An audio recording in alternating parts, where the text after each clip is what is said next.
Morris reporting. Hey everybody, and thank you for joining us on the news here at 4 o'clock on NEA Report. We're glad to have you with us, and a lot of news to get to today. So let's go ahead and jump right into that as we prepare to tell you what's going on in your neighborhood. The rundown today begins with a scam that targeted a woman in Brooklyn. Also a big phone outage you've heard about. I'm sure if you've not, you may not have been able to call somebody. And we're going to tell you what happened with that, when it all got fixed up.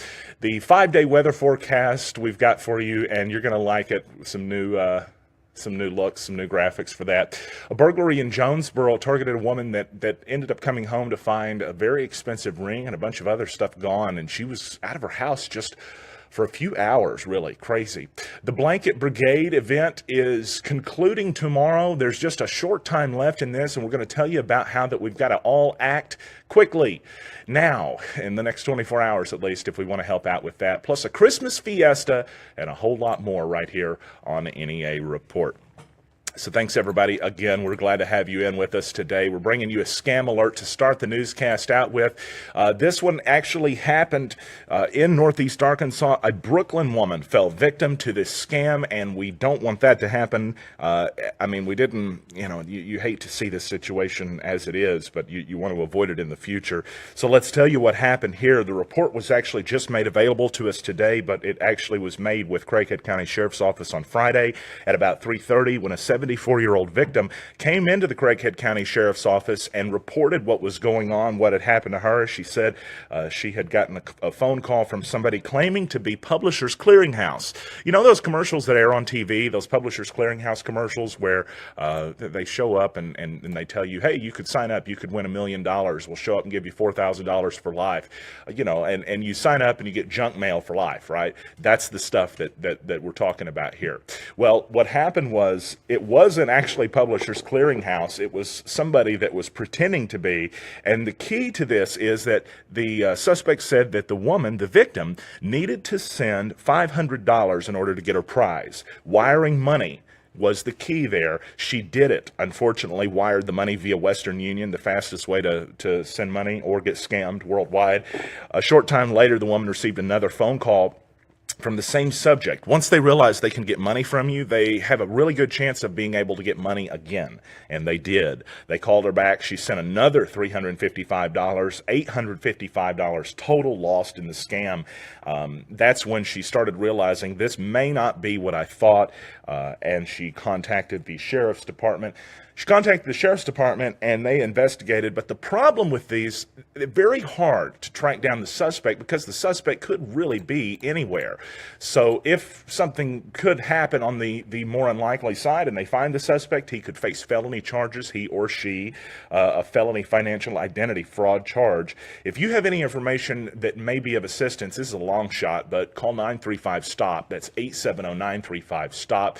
We're talking about Crime Stoppers. Hopefully somebody out there that's watching this may have a little more information, may be able to help this woman out. But again, the best thing that you can really do in relation to one of these is to not be a victim, because after the fact, it's really hard to get your money back.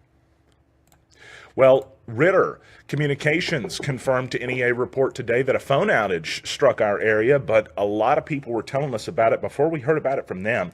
We actually confirmed it this morning about 10:30 or 11 a.m.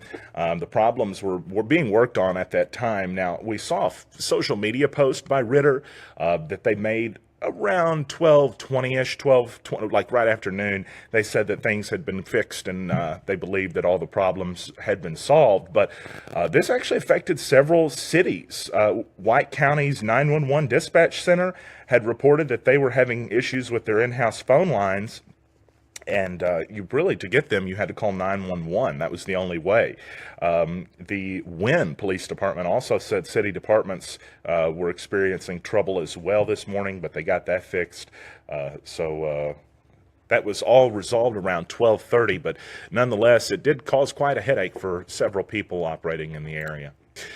News-wise, it's, of course, always important for us to tell you what's going on in the area, but weather-wise, we want to keep you informed as well. And if you didn't know, NEAReport.com has a new weather page that you can go to. This thing has been designed to be as simple to look at as it can get, to make it to where you go, you find the info, and you're not hit with 50 million pop-ups or whatever else. We're going to make it even more simple for you right now, though. Tell you that 5-day forecast, and we know what you're looking for. Tonight, we're going to see temperatures drop down to about 38 degrees. It's still going to be cool with partly cloudy skies, but thankfully not down to that freezing level that we were at just a few days ago. Tomorrow we're going to see mostly cloudy skies, and it's going to begin to become more rainy as we move later in the week. Clouds will increase tomorrow night. No rain yet tomorrow night. Tomorrow's high 59, the low 47. But by the time we get to Wednesday, get ready for the rain. The showers are likely. Right now, the National Weather Service is saying a 60% chance of showers. And it looks like that could go all the way through the next days or two after that. High of 59, a low Wednesday night of about 46. The slight chance of showers continues Wednesday night. It also continues into Thursday. Now, we've got on the forecast just a few clouds right there, but there's about a 20% chance we'll see some rain. A few spotty showers Thursday, a high near 60. Looks like that actually just got lowered. It was 61 when we put the graphic in. A low of, that low went down a little bit too, just now changed to 51 degrees. So I guess a slightly cooler day on Thursday than the Weather Service was initially predicting. On Friday, lots of wind. How about that? It's actually going to be a breezy day, a 30% chance of showers, a high near 70 though. Maybe those warmer temperatures are why we're going to be seeing those winds pick up. But, you're also going to be looking at a chance for rain. And that chance for rain, again, it begins on Wednesday. Pretty likely that you're going to see some rainfall on Wednesday. But, hey, that's part of it. At least we're not going to be freezing by the time Friday rolls around, right? Burglars targeted a woman in Jonesboro, and by the time she got back home, she realized several $1,000s worth of her merchandise had been taken, and she was only gone a short time.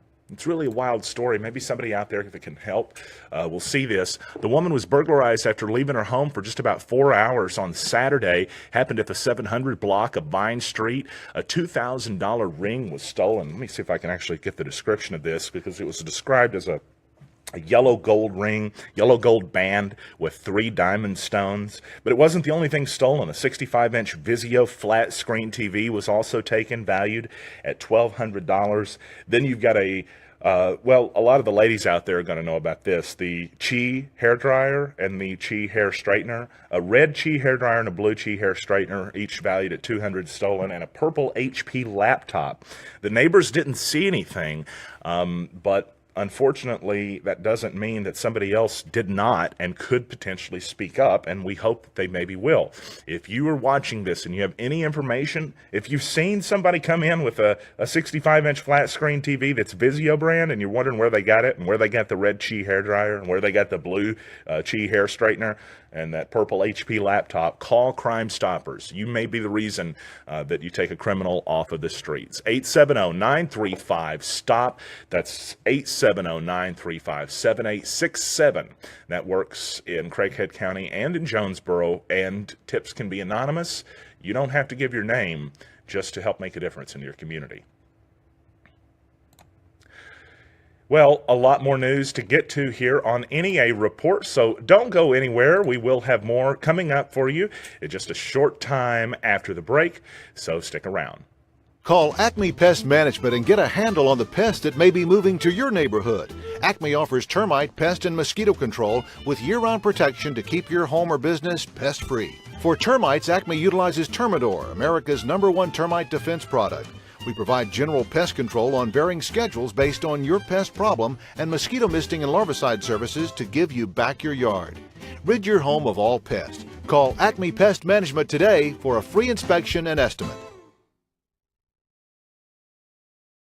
If you're a business owner, gaining new customers and retaining them is your top priority and biggest hurdle. Today, 85% of customers search online or look for you on social media.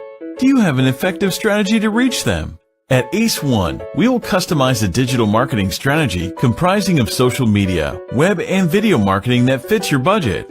Our dedicated account managers will work with you to create engaging campaigns, covering all digital media outlets. Ace One, your partner in digital marketing. Contact us today. Tomorrow's the last day to participate in the Blanket Brigade. I was dying to call that Bucket Brigade, but I didn't. It's called the Blanket Brigade. I want to show you a little bit more about this because it's something neat we can all team up and do here together. Check this out. If you're looking at the screen, you can donate. I know that date says now through November 14th. That is tomorrow, but it's the last day that we can donate. So I'm thinking maybe all of us can really team up together and do something big. Bring hats, coats of all sizes, gloves, blankets, the heavier the better, sleeping bags, and unused underwear and socks to the collection box at the Public Works Training Room at 2601 Dan Avenue in Jonesboro. You can do that now through tomorrow. That's the end of the event that's going to be taking place, but worthwhile. Maybe we can help make a difference in somebody's holiday time this year.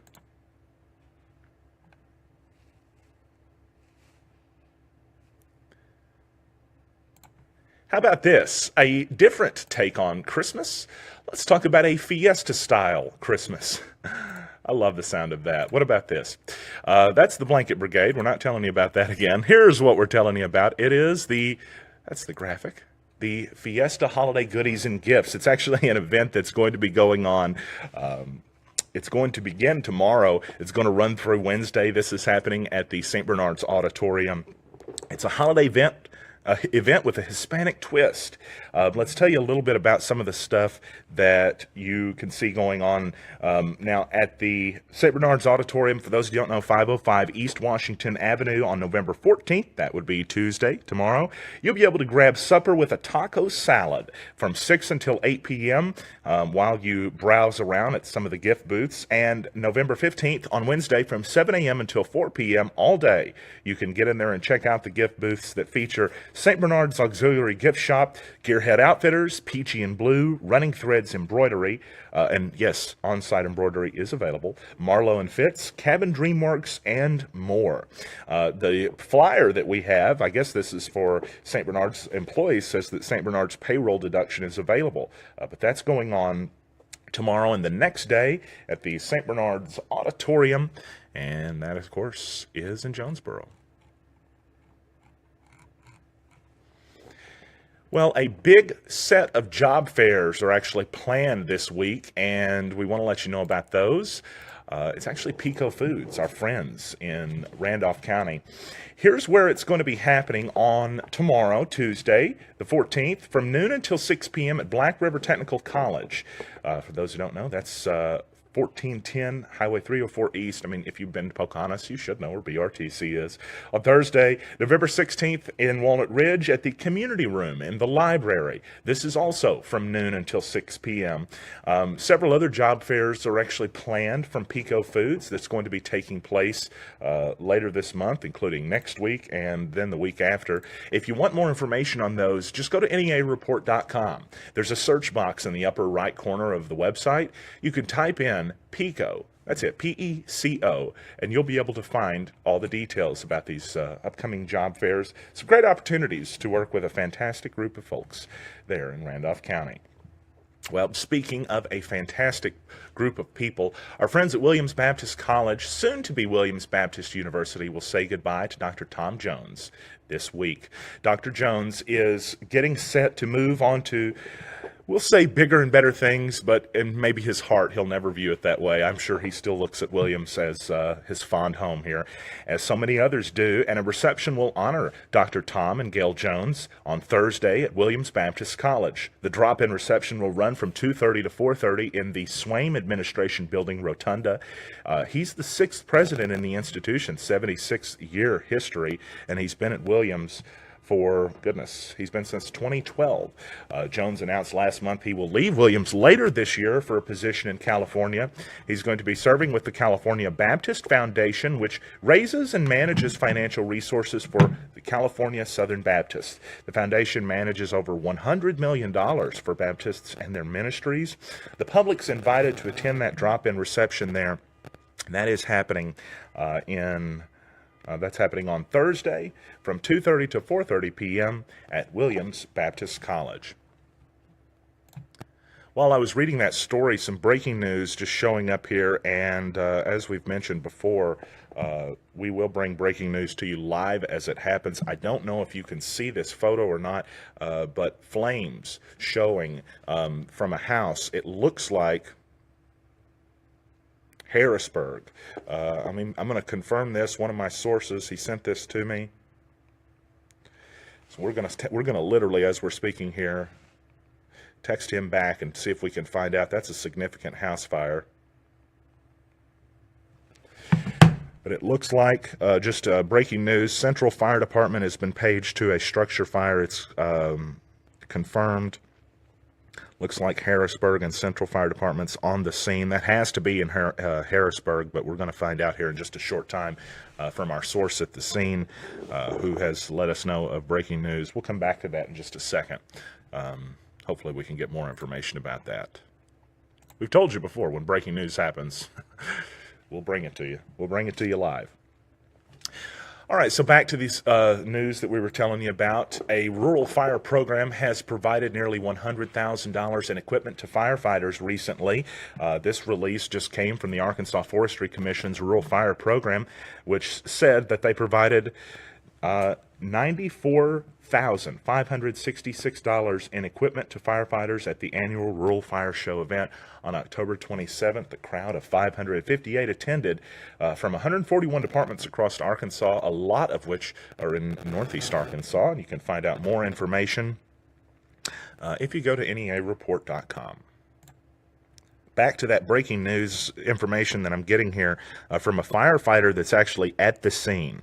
It's Old Military Lane in the Central community. Okay, the Central community is where this is at. Harrisburg and Central Fire Department are on the scene right now. They're battling this is fully involved, the photos that I'm looking at. And I can't bring those to you on the screen right now, but I'm going to pull it up on my phone and give you an idea as I show this to you here.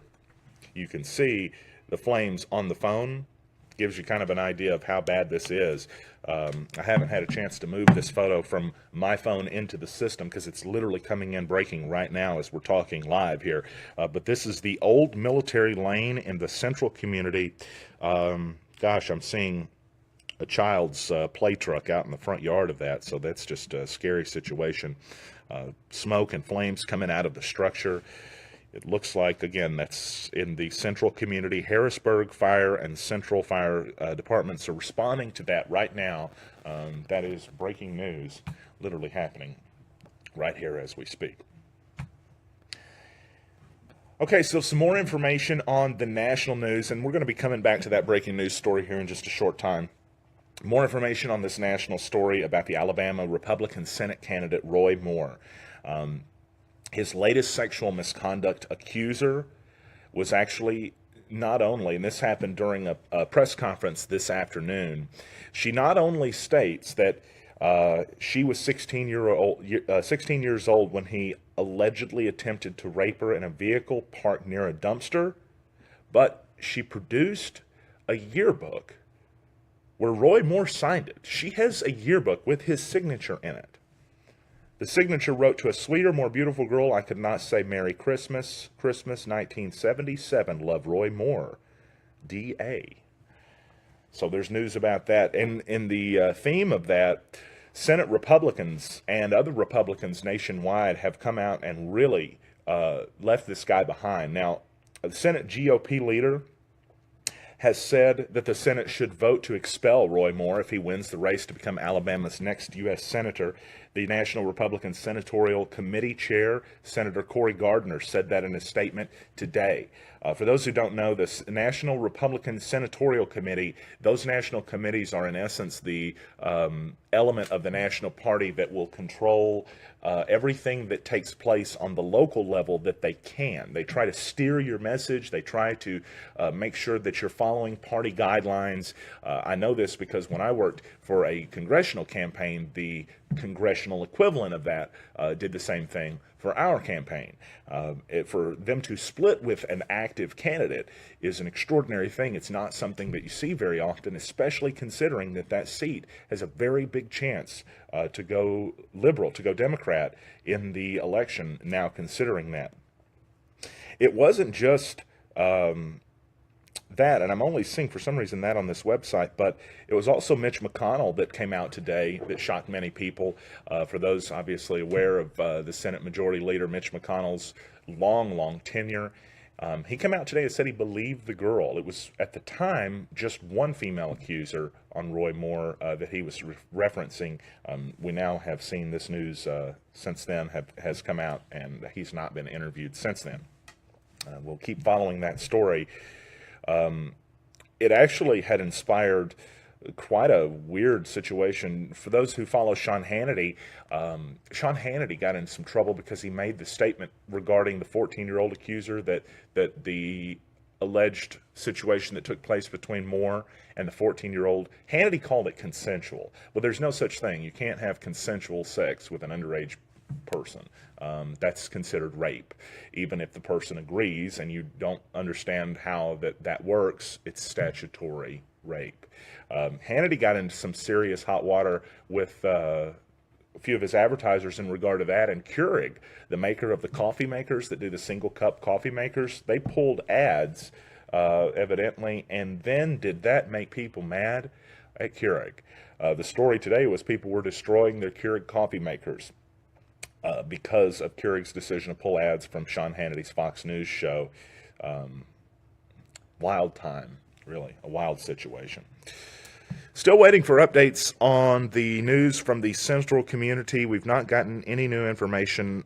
Flames showing from this single-family home. It's, again, in the Central community, and there's really not a whole lot we can say about this right now, except that it looked to be a fully involved house fire that was taking place there. Once more, I want to update you on some stories here that we brought to you just a short time ago that are in relation to traffic as you're getting set to drive home. There was a traffic alert. In fact, let's see if there is a tweet about that just yet. There was a traffic alert a short time ago, and we brought that to you here as we broke in. The news happened on Highland Drive and Red Wolf Boulevard, and that's where traffic, there it is, in fact. So we're going to bring that up here now. That's from Jonesboro E911 on Twitter. That major traffic alert, Highland and Red Wolf, 4 cars involved in a wreck there. The intersection was blocked. That came out just a short time ago. That wreck actually happened before we began our newscast here, and they're going to be getting that kind of straightened up and cleaned up out there. But if you're driving, do be aware of that. Also remember the work on I-555 at Harrisburg Road at the intersection there. That is a lot of fun for everybody driving home that wants to wait, and for those who don't, it's not very fun at all because you're going to be sitting out there waiting a considerable period of time. So just looking for that last update here. Again, no new information on that fire in the Central community. Our hopes are that everybody is out of the home there and that there's not a serious more serious situation than is already being dealt with in that fully involved house fire that both Central Fire Departments and Harrisburg Fire Departments are responding to. But sometimes news is going to break like that here as we're live, and when breaking news happens, that changes the whole show. We'll throw it out the window and we'll just start gathering news live on the air with you to let you know what's going on in your community as it is happening. I mean, come on, folks. There's a reason the other news outlets watch NEA Report as they're producing their shows, and we're glad you're choosing to watch us too. Thanks everybody for joining us tonight. I'm Stan Morris. We invite you to join us again tomorrow, same time at 4 p.m. or maybe just a little bit before then if news starts to break. Every weekday at 4 p.m. right here on NEA Report. You can tune in and watch the latest local news, and if you haven't already, we would tremendously appreciate you inviting your friends to like the page, share and like the posts, our newscast posts. That way it helps other people see this exciting and, yes, stressful project that we're bringing to you, but well worth it for our community. Our goal is to make an more informed community, and we think that having a newscast in the palm of your hand can only be a step toward that. Thank you, everybody, for joining us on NEA Report. Back with you tomorrow right here at 4 p.m. Again, have a good day.